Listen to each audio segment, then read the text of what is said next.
Oke teman-teman, ini di saat pengajian Buya Yahya mendengar suara aneh saat ceramah semuanya terdiam. Langsung kita cek ya. Ada yang berbicara dan keras sekali suaranya kayaknya peluk. Tuh, Nggak ada yang ngaku. bukan di sini. Cuma hanya Buya Yang di atas Yahya. mungkin yang soleha ada. Takut sendirian kali harus bicara.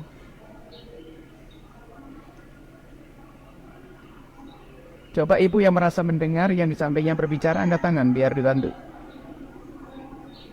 Di atas, tolong di atas.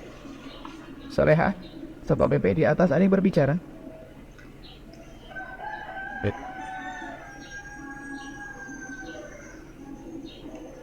Buya sampaikan majelis taklim adalah majelisnya Rasulullah. Maka jika ada orang berbicara yang mengganggu yang lainnya, dia telah mengganggu orang yang datang di majelisnya baginda Nabi. Kadang yang diajak ngomong tuh pengen dengar karena menghargai, akhirnya nggak enak begini.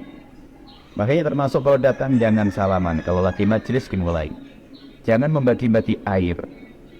Apalagi kota amal berjalan, karena majelis harus dijaga dan dimuliakan. Saya tidak suka kalau ada majelis ada kota amal berjalan. Itu mau ceramah mau konsen begini, ada kota amal begitu putus air gak? Ketemu belum masih ada berbicara ini.